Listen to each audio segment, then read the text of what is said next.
Eu saúdo os irmãos com a paz do Senhor. Vamos poder tomar assento, Deus abençoe.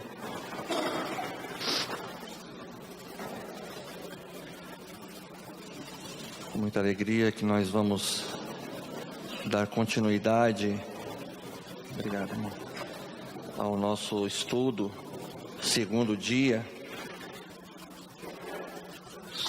falando sobre o arrebatamento da igreja.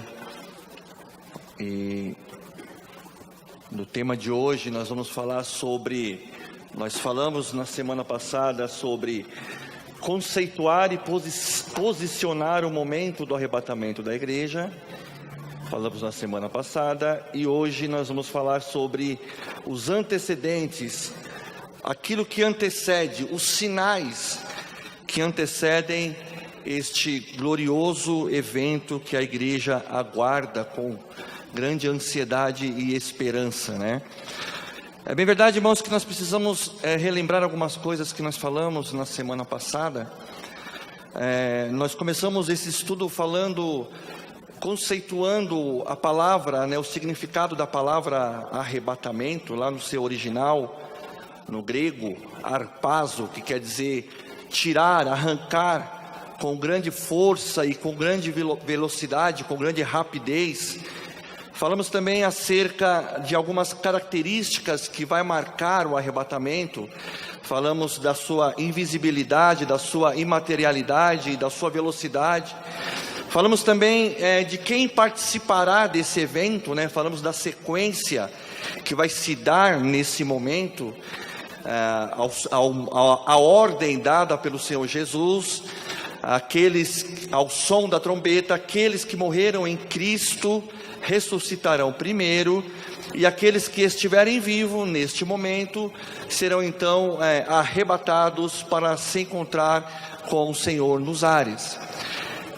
E falamos também acerca, não tentando datar, mas tentando nos colocar num momento que poderia acontecer esse evento, né? Nós falamos das dispensações, das 7 dispensações que nós acreditamos, e falamos que nós estamos na 6ª dispensação, na dispensação da graça. Quanto tempo vai durar essa dispensação nós não sabemos, né? Se ela vai demorar muito, se ela já está prestes a se encerrar. Vindo depois a dispensação do milênio, que é então a última dispensação dessas 7. Então o que vai marcar o término da 6ª dispensação da graça e o início da 7ª dispensação é justamente o arrebatamento da igreja.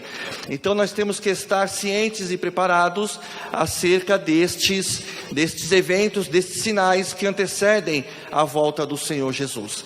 Então nós falamos essas coisas na primeira aula, e hoje nós vamos falar acerca desses sinais, porque o Senhor Jesus, ele é tão misericordioso, ele nos ama tanto, que ele deixou para nós alguns sinais, ele deixou para nós alguns elementos para que nós pudéssemos analisar, avaliar, discernir acerca deste evento. Tudo começa, meus irmãos, lá em Mateus capítulo 24, quando o Senhor Jesus, ele é interpelado pelos seus discípulos, em particular, os seus discípulos perguntam para o Senhor Jesus 3 questões. Pergunta para ele quais os sinais da sua volta, quando se dará a sua volta, quais seriam esses sinais do seu retorno e os sinais acerca do fim dos tempos. Então, a partir do versículo 3 do capítulo 24, Jesus, ele vai começar então a relatar, a elencar todos os eventos, os sinais que marcam o seu retorno. Então o Senhor Jesus não deixou nós sem uma resposta, embora ele mesmo disse que o dia e a hora ninguém sabia senão o Pai. Ele não nos deixou órfãos, ele nos deixou condições de nós analisarmos, avaliarmos quais seriam então esses sinais. Então é mais do que necessário que eu e você conhecemos esses sinais, para não ficarmos como o povo na época anterior ao dilúvio. Estava totalmente sem ter a noção, estarem apercebidos de que estava para acontecer o juízo de Deus, e eles não deram atenção aos sinais.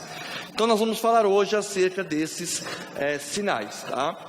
Eu quero ler com os irmãos um texto que se encontra no livro de Lamentações de Jeremias. Peço para os irmãos abrirem no livro de Lamentações, a partir do capítulo 1. Lamentações de Jeremias, escrito logicamente pelo profeta Jeremias.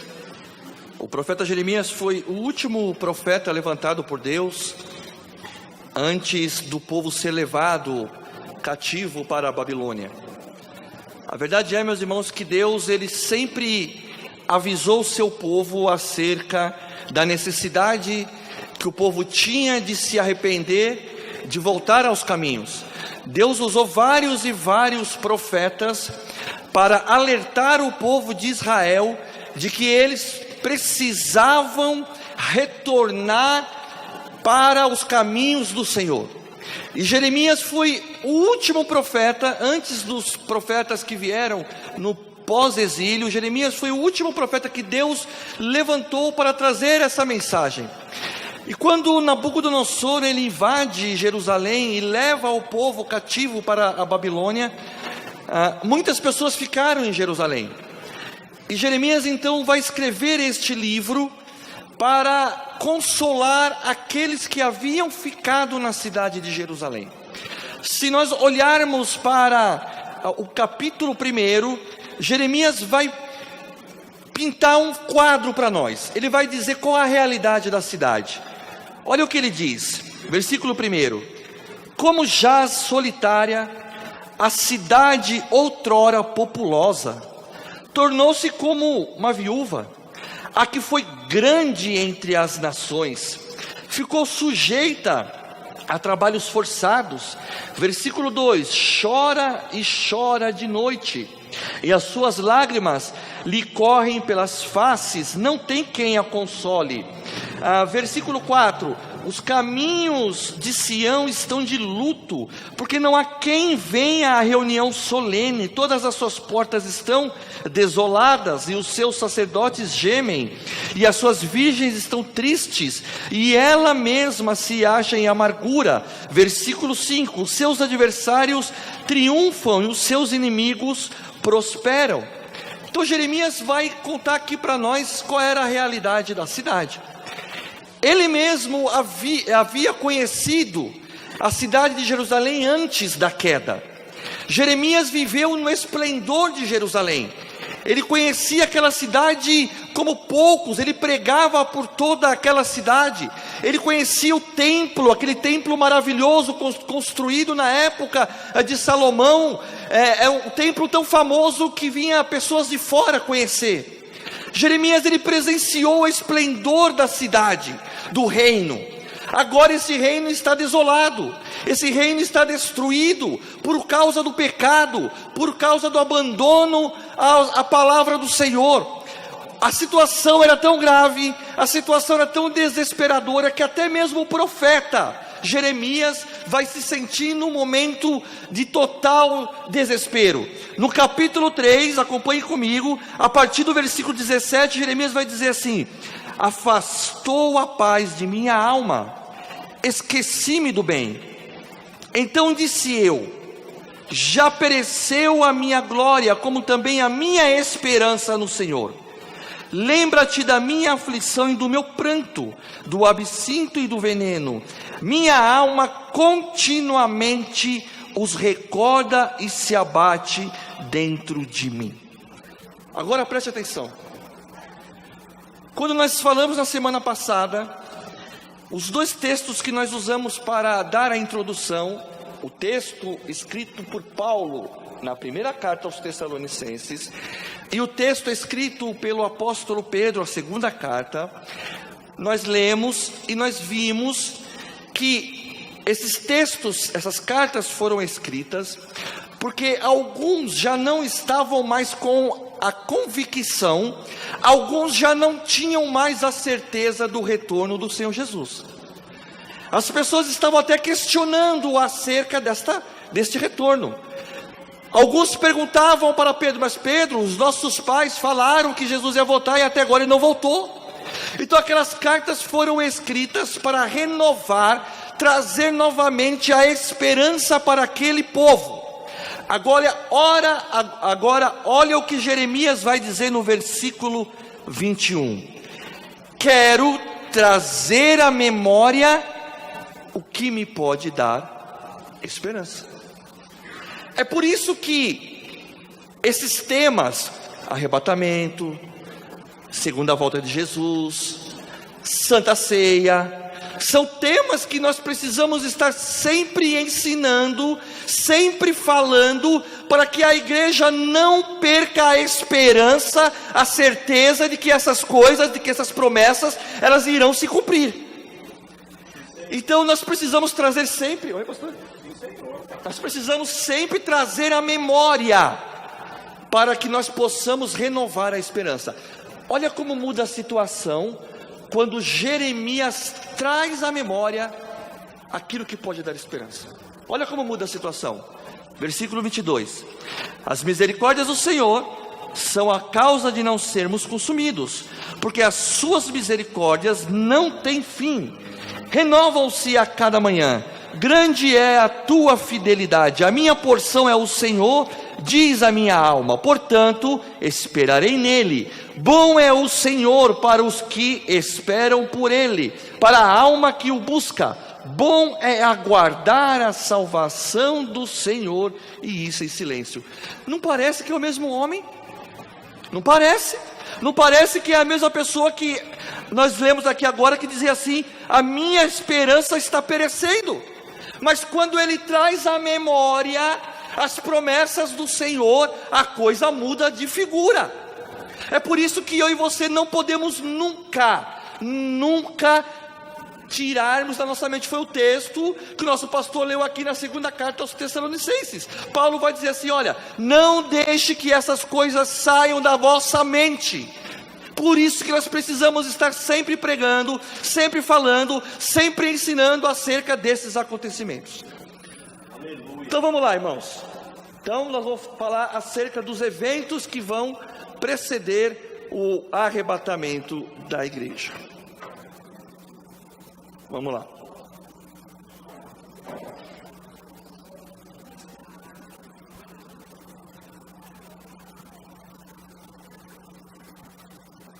O século XX, meus irmãos, e esse início do século XXI, talvez mais do que todos os outros juntos, experimentaram profundas mudanças. Nós acompanhamos isso, nós fazemos parte dessa história.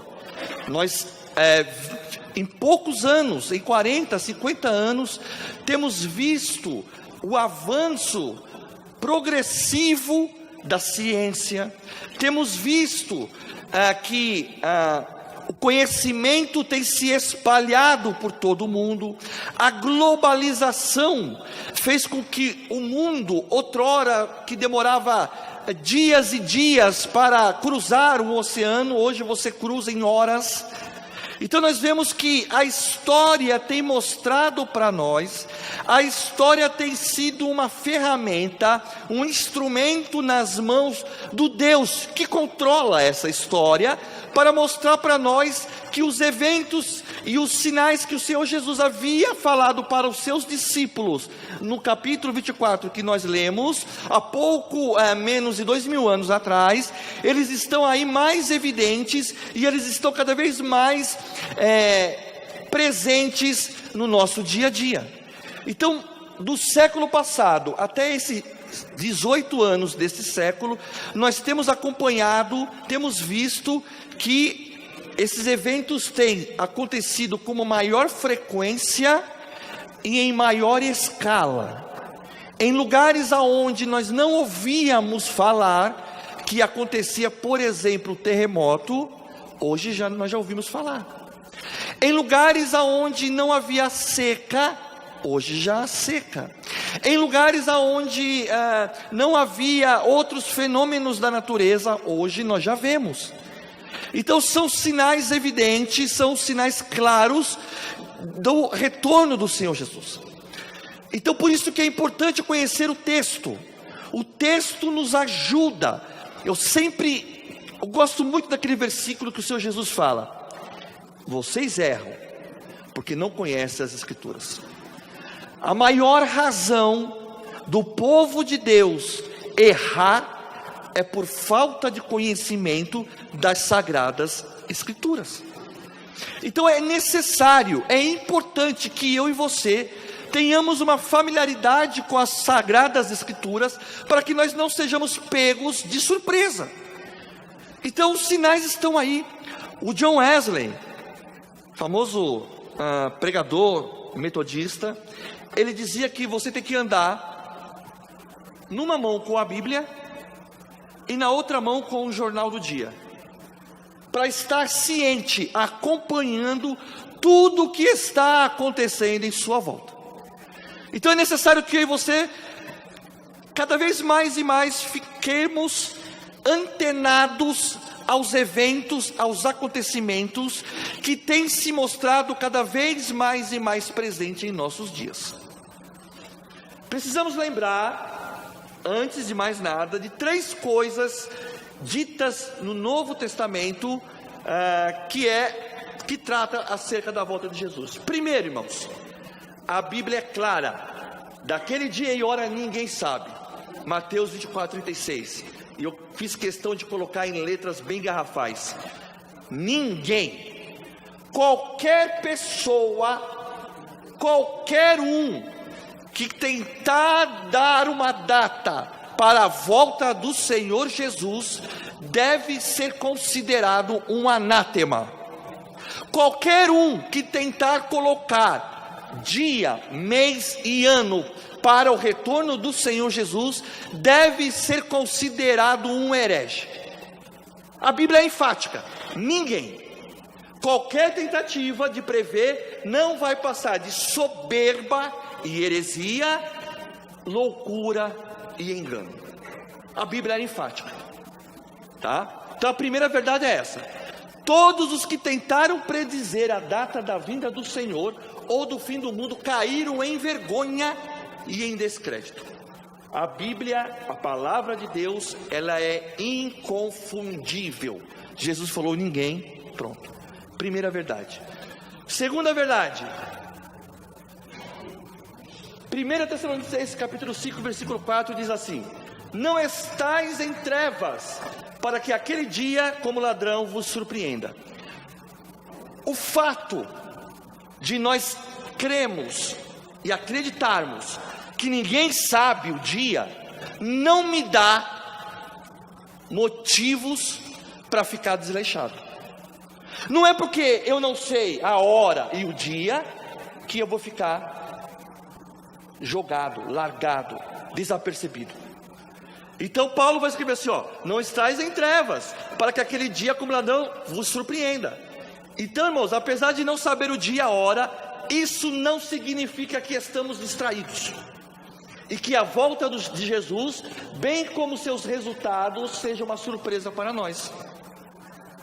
Então nós não podemos chegar e falar assim: eu não sabia, ninguém me falou, nunca me ensinaram. Para o crente não. Eu estou falando para o crente que conhece Bíblia, né? O crente que lê Bíblia. O crente que lê Bíblia, ele não pode dar essa desculpa. Então o fato de eu não saber o dia e a hora não me dá a liberdade de ficar desapercebido. Terceira verdade: compreendeis a face dos céus e não sabeis discernir os sinais dos tempos? Mateus 16:3. Os fariseus e os saduceus pediram um sinal para Jesus. Manda um sinal do céu para provar que você é realmente quem diz que é. E aí Jesus vai dizer assim: gozado, vocês conseguem olhar para o tempo e se o céu estiver avermelhado, sombrio, no outro dia vocês podem dizer que vai chover, vai vir tempestade? Isso vocês conseguem discernir? mas os sinais vocês não têm capacidade de discernir? O que é discernir? O que é discernimento? Discernimento é a capacidade de avaliar para tomar a decisão correta. Se eu não tiver a capacidade de avaliar, eu não consigo tomar a decisão correta. Isso é discernimento. Então Jesus fala assim, ó, peraí, vocês conseguem compreender se vai chover, se vai sair sol, mas os sinais vocês não conseguem compreender? Os sinais vocês não conseguem discernir? Isso não pode acontecer conosco. Por quê? Há sinais indicando que a volta de Jesus e a consumação de todas as coisas está próxima. Estão acontecendo coisas importantes que não podem ser ignoradas. Eu não posso fechar os olhos para os sinais que estão acontecendo. Eu sempre digo, irmãos, que para o crente, para a igreja do Senhor, não há coincidência. Para o crente não, porque se você entregou a sua vida para o Senhor, agora a sua vida pertence a Ele. Tem um propósito de Deus em tudo que nós fazemos, tem um propósito de Deus na nossa vida. Então na vida do crente não tem acaso, não tem coincidência. Na vida do crente tem um Deus que Ele vai nos conduzindo. Então, irmãos, os sinais estão aí, nós não podemos ignorar, considerá-las fatos corriqueiros da vida, pode ser considerado uma enorme falta de discernimento. Então, por exemplo, o aumento da iniquidade, mas é normal. Não é normal, é um sinal.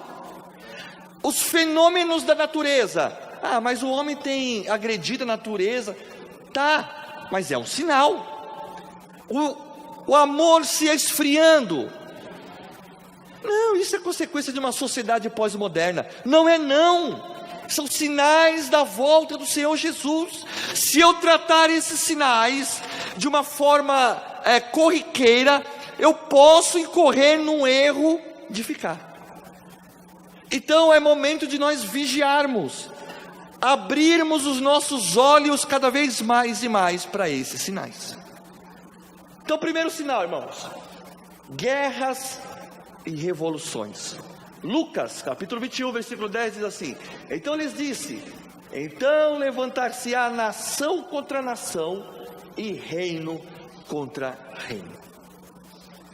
Nós temos visto e presenciado que cada vez mais e mais o mundo tem enfrentado guerras e guerras, nação se levantando contra nação, povo se levantando contra povo, às vezes nações irmãs se levantando contra irmãs. O século XX, meus irmãos, apesar de toda a euforia com o avanço da ciência, a melhoria na tecnologia, na medicina, na agricultura, apesar de tudo isso, nós presenciamos duas guerras mundiais. Na Segunda Guerra Mundial, só de judeus, cerca de 6 milhões morreram. Duas guerras mundiais. Fora essas guerras mundiais, nós tivemos vários e vários conflitos em todos os lugares do planeta. Então, quando a gente olha para o noticiário e vê lá, na ex-União Soviética, nas ex-repúblicas da União Soviética, estão se levantando, por causa da independência, guerra, rumores de guerra. Em países da África, tribos se matam, e nós não ficamos nem sabendo, por causa do poder, por causa da disputa.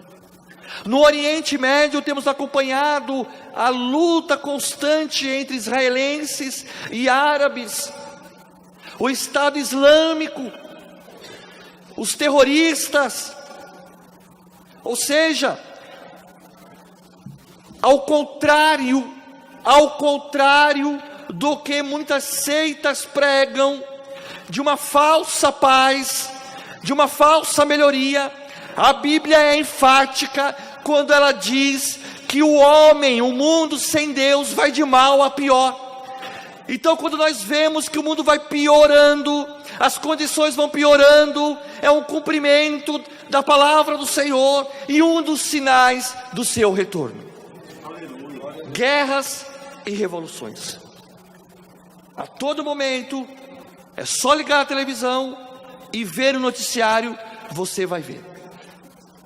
E quando fala de guerra e revolução, não está falando só de guerra armada, só de guerra bélica, mas está falando, por exemplo, de criminalidade. No Brasil, por exemplo, que não está numa guerra bélica, morrem por ano muito mais pessoas do que na Síria, devido à violência, devido à criminalidade. Ou seja, nós estamos em guerra. O Brasil vive um estado de guerra. Então é um sinal evidente do retorno do Senhor Jesus. Ele avisou, ele falou que isso ia acontecer. Segundo sinal,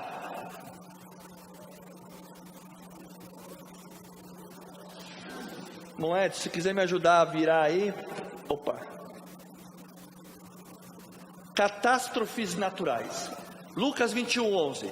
E haverá grandes terremotos, fomes e pestilências em vários lugares e coisas espantosas.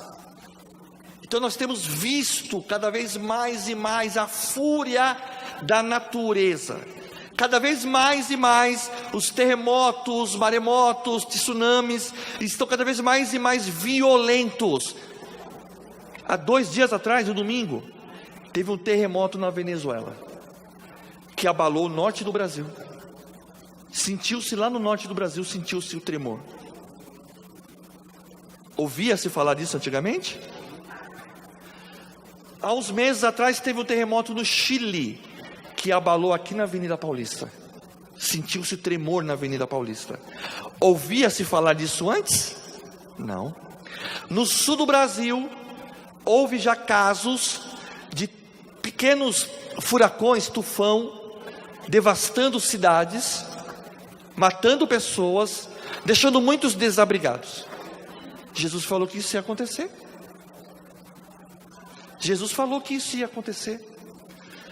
Olha só, o tsunami no sudoeste da Ásia, alguns anos atrás, que vitimou, segundo informações, 300 mil pessoas, fora aqueles que não foram encontrados. Tufões, terremotos nos últimos 20 anos têm de fato produzido preocupações para as autoridades mundiais.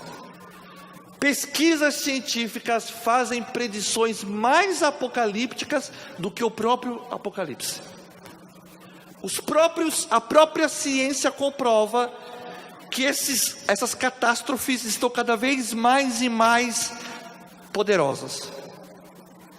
Não há perspectiva positiva nesse sentido. A OMS, a Organização Mundial da Saúde, considera a malária a pior doença tropical e parasitária da atualidade, perdendo em gravidade apenas para a AIDS e ceifando 3 milhões de pessoas por ano desde 1980.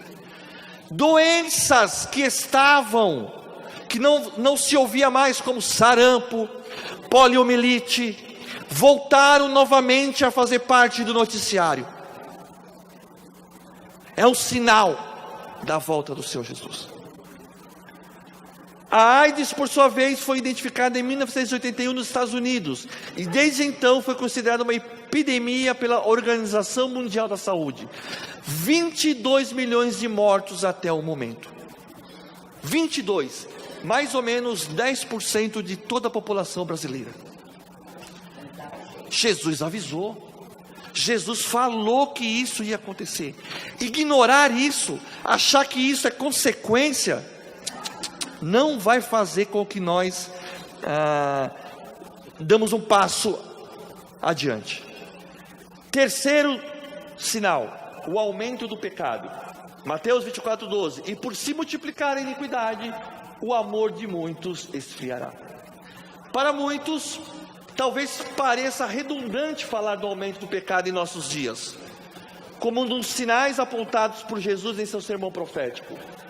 Que há excesso de pornografia, fornicação, adultério, desonestidade, violência, isso é evidente para qualquer um de nós.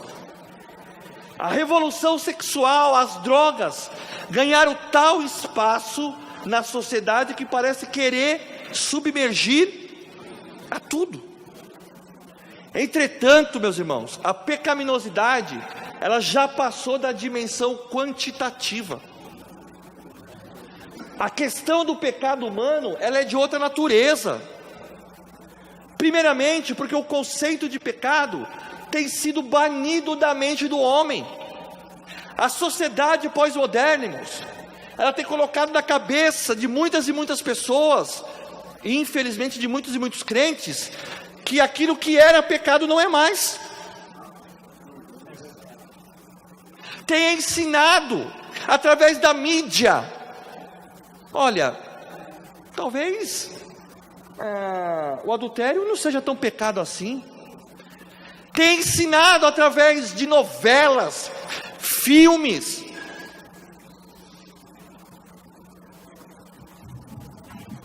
O pecado, o conceito de pecado tem sido banido. Ele não reconhece mais a palavra pecado. O ser humano não conhece, não reconhece mais.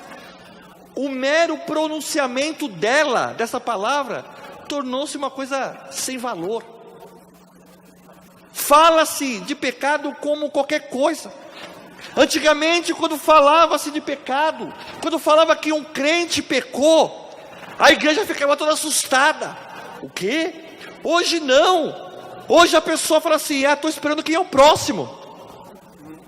Estou esperando para ver quem é o próximo. Isso não me surpreende mais, mas deveria nos surpreender, deveria nos deixar chocado, mas não. Nós precisamos tomar cuidado, irmãos, porque a mídia tem trabalhado na mente das pessoas, de uma tal forma, que tem transformado aquilo que é errado no certo, e aquilo que é certo no errado. Tem invertido os valores, e a gente vai deixando, não vai se apercebendo disso, e quando vai ver, faz parte do sistema, está inserido no sistema. Quando alguém vem falar de pecado, em vez de exortar, de repreender, fala assim: não tem problema não, é assim mesmo, aconteceu comigo, aconteceu com o outro, não tem problema não. Quando deveríamos falar assim: você pecou, você errou, se arrependa, não faça isso novamente. Aquela passagem daquela mulher pecadora, aquela mulher que foi levada aos pés de Jesus, ela é um exemplo claro. Aquelas pessoas foram acusar ela, e Jesus falou assim: pode atacar a primeira pedra aí, quem não tiver pecado. E os acusadores foram saindo. E Jesus falou assim: onde está, mulher, os seus acusadores? Vai e não peques mais. Aleluia. O Deus, o Jesus, o amor, a personificação do amor, vai e não peques mais. Essa é a mensagem que você temos que falar. Continuando o pecado. Se nós pensávamos que a hipocrisia era a maior manifestação da pecaminosidade, nos enganamos completamente. Se achávamos que alguém praticar escondido aquilo que condenava publicamente era o que de mais terrível poderia haver, também nos enganamos. Vivemos hoje algo muito pior. O quê? A apologia do mal. Esse é o grande problema. Hoje há uma apologia, uma defesa do mal. As pessoas que antes, por exemplo, faziam uso de drogas, escondidas em becos, hoje saem nas avenidas, portando cartazes, fazendo apologia ao uso das drogas. Pessoas que cometiam adultério, prostituição, escondidas, hoje fazem isso luzes claras do dia. É a apologia do mal. O crente não pode fazer marcha para Jesus na Paulista, mas a parada gay pode. Apologia do mal, defesa do mal. Então esse é o grande problema, que nós temos visto que o pecado tem aumentado, a iniquidade tem aumentado, sim, é um fato. Mas o problema maior está por trás, é a apologia que está sendo feita para isso, a defesa que está sendo feita para isso. Esse é o grande mal, esse é o grande problema que está por trás, e nós às vezes não nos apercebemos disso. A defesa disso, que começa nas escolas, com os nossos filhos pequenos, aprendendo agora a maldita ideologia de gênero. Qual foi a última vez que você, pai e mãe, foi na reunião do seu filho na escola?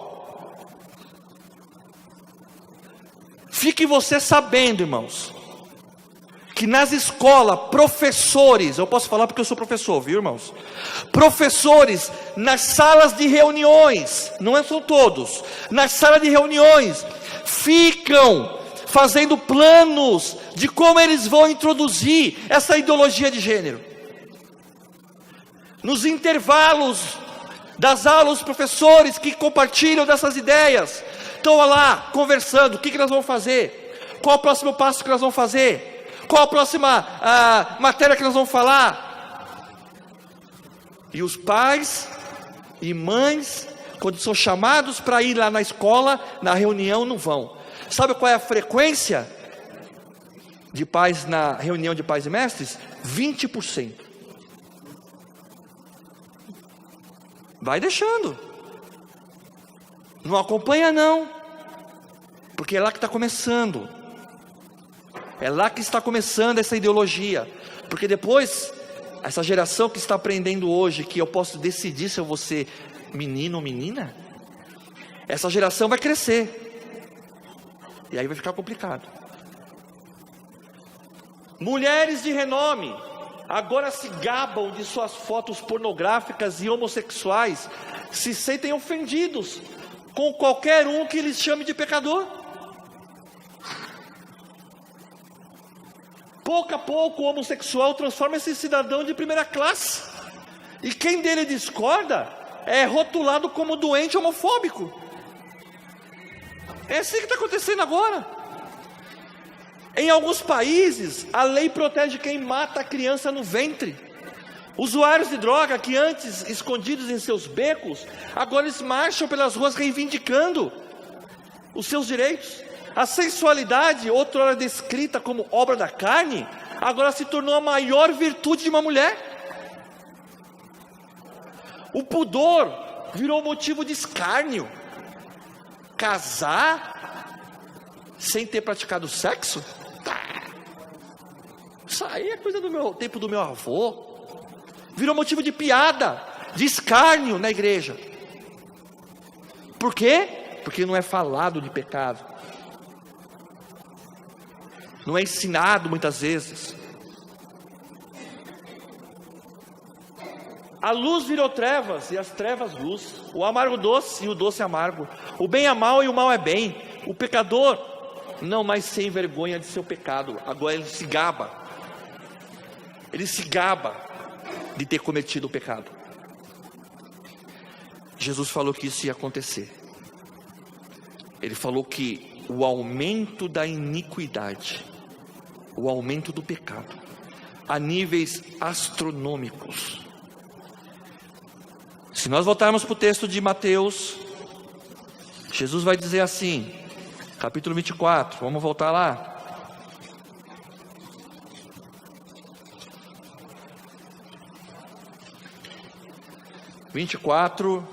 A partir do versículo 38, 37, irmãos. Mateus 24, 37. Diz assim a palavra do Senhor: pois assim como foi nos dias de Noé, também será a vinda do Filho do Homem. Porquanto assim como nos dias anteriores ao dilúvio, comiam e bebiam, casavam e davam-se em casamento, até ao dia em que Noé entrou na arca e não o perceberam. Senão quando veio o dilúvio e os levou a todos, assim será também a vinda do Filho do Homem. Jesus vai usar a figura de Noé. Nós sabemos, irmãos, que Noé, ele é descendente, ele vem da linhagem do terceiro filho de Adão e Eva. Teve Caim e Abel, depois teve Sete. E Noé, ele é dessa linhagem de Sete. Nós sabemos que a Bíblia diz que Caim matou Abel, Caim foge, vai fazer a sua família, a sua civilização. No capítulo 6, vai falar da genealogia no capítulo 5, até chegar ao capítulo 6, aonde Deus então agora resolve agir. Ele olha para Noé e acha graça em Noé. Noé é uma tipologia do crente que é separado. Olha uma coisa, irmãos. A Bíblia vai falar da descendência de Noé. Vai chegar até Noé. Mas só Noé foi salvo, ele e sua família. Até mesmo a descendência de Sete estava corrompida. Vou repetir, irmãos.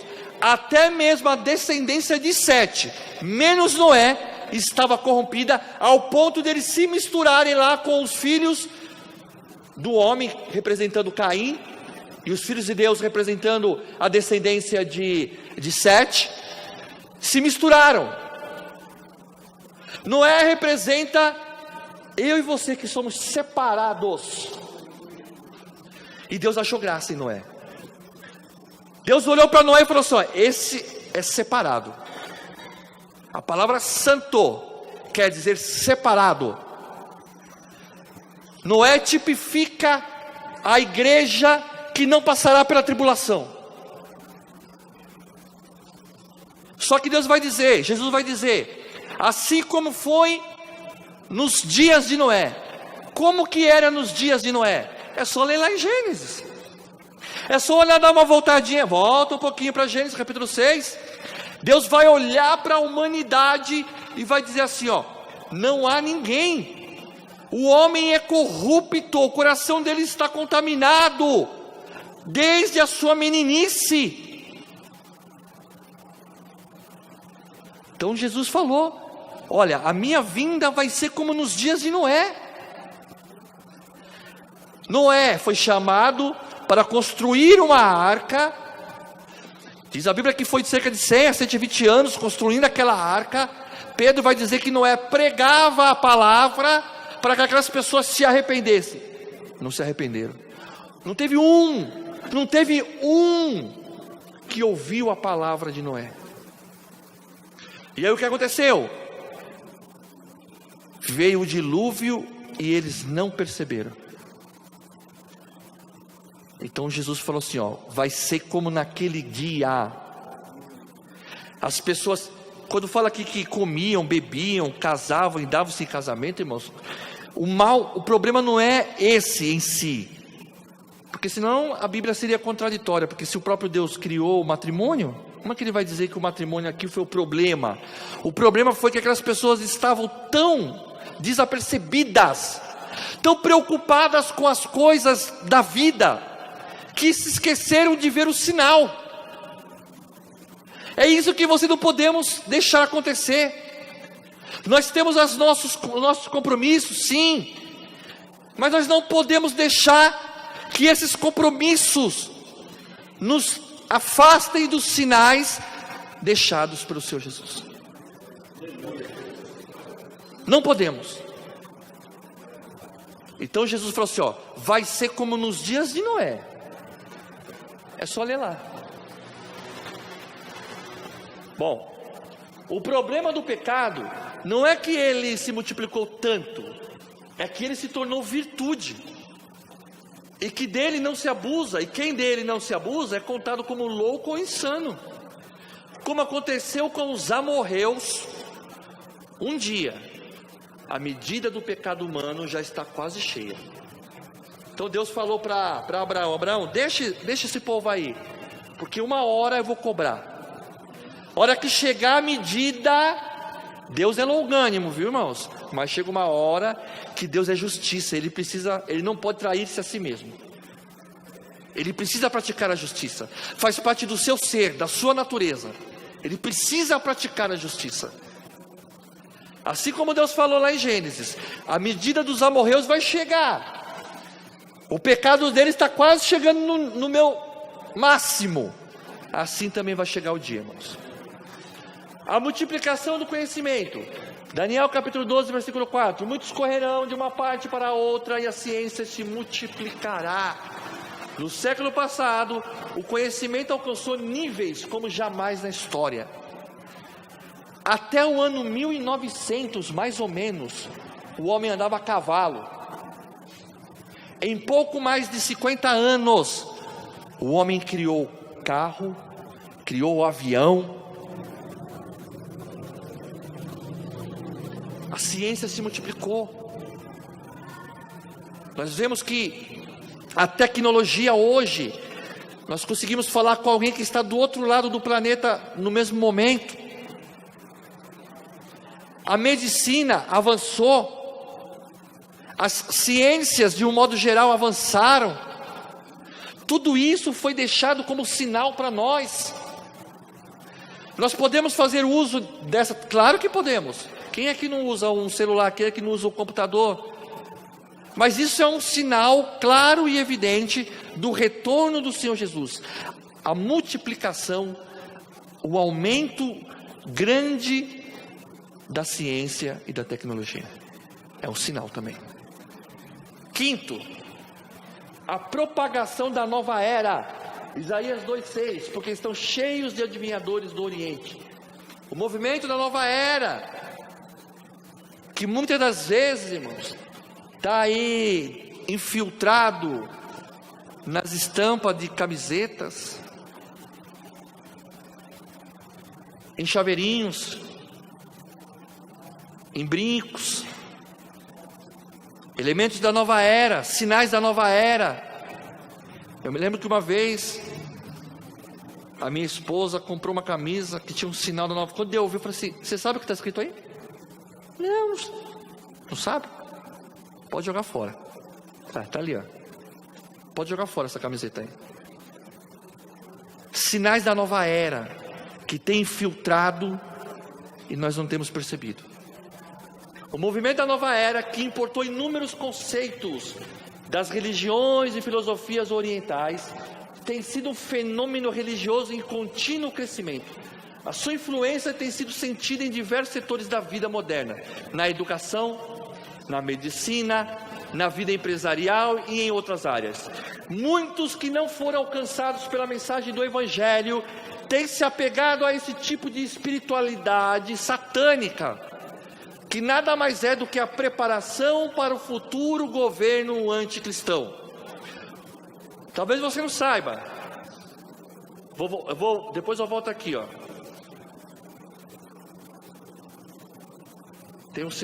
Vamos seguir a sequência aqui. Depois eu vou falar mais sobre isso aí. Então, meus irmãos, tem uma preparação sendo feita para a chegada de um governo mundial. E a nova era vai ser o carro-chefe deste governo. Uma palavrinha, irmãos, que nós devemos tomar cuidado é o ecumenismo. O ecumenismo tem em muitas igrejas sido um veneno.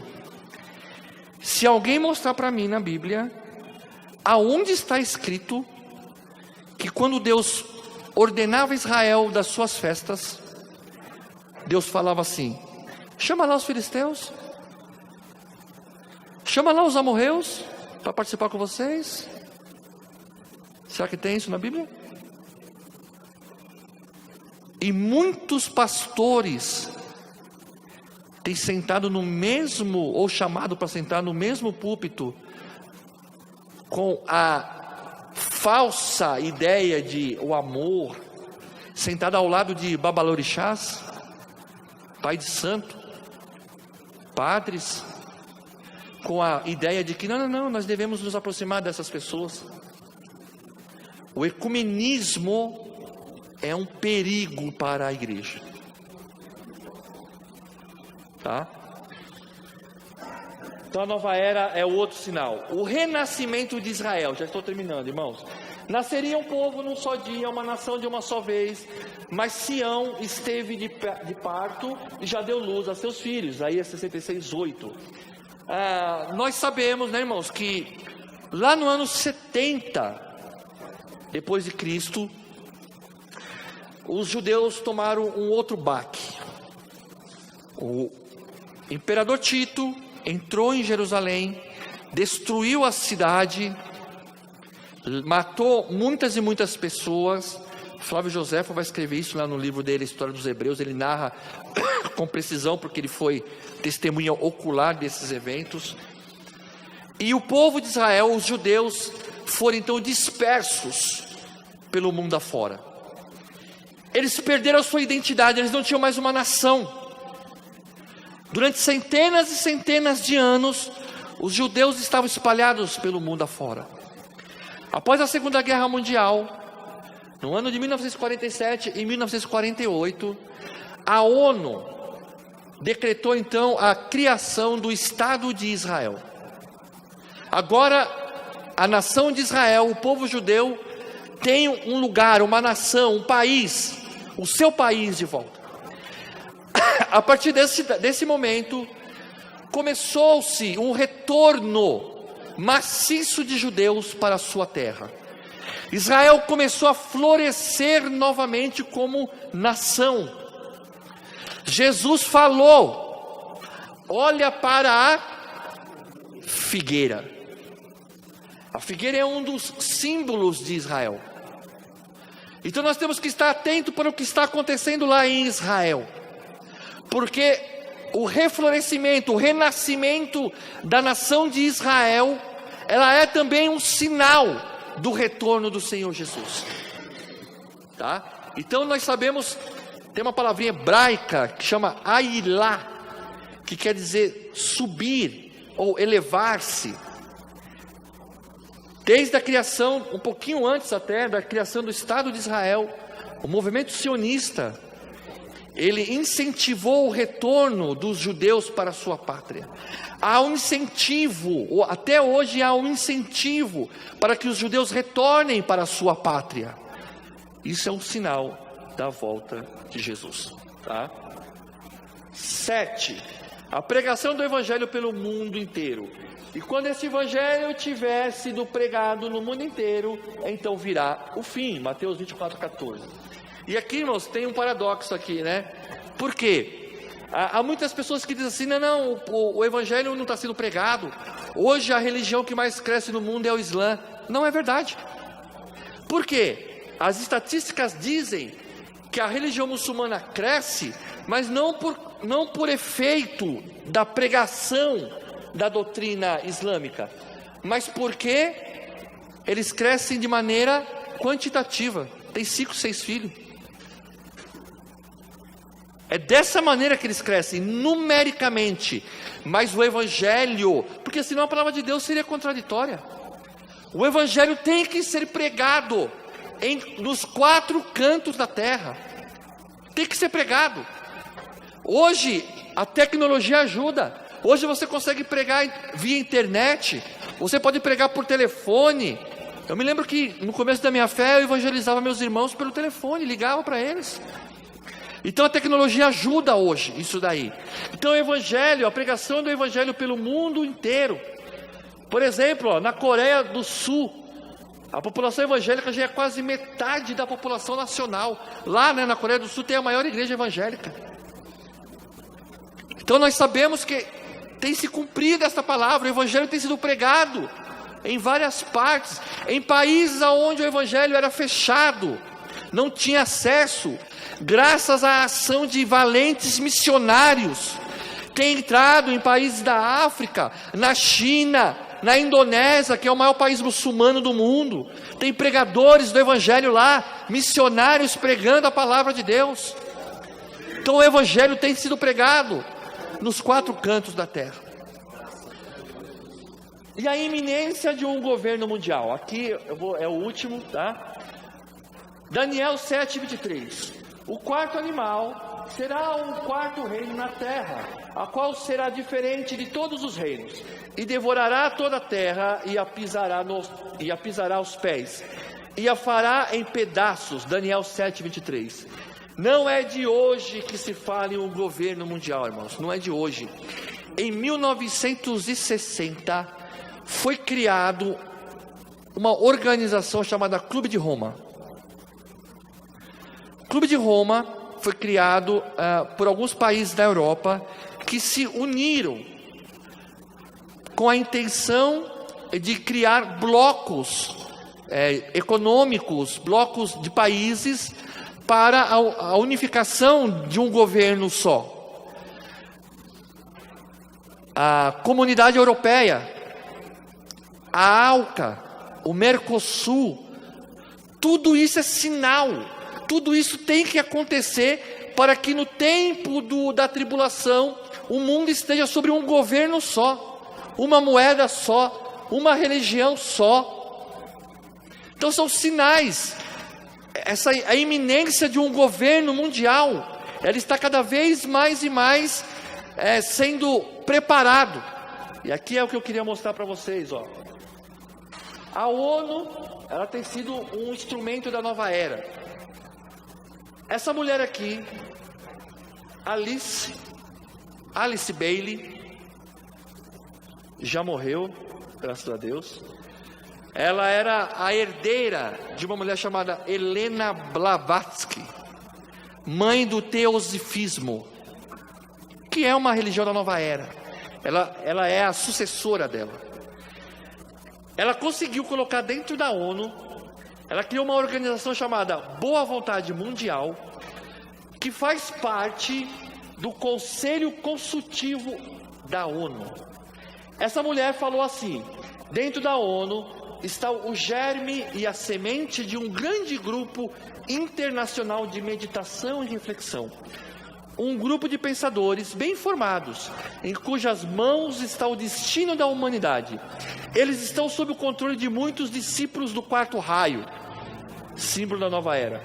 E seu foco é o plano de intuição búdica, o plano que comanda toda a atividade hierárquica. Pode entrar, viu, irmãos? No Google, entra lá, Boa Vontade Mundial. Vê quais são os planos dele. Tá lá.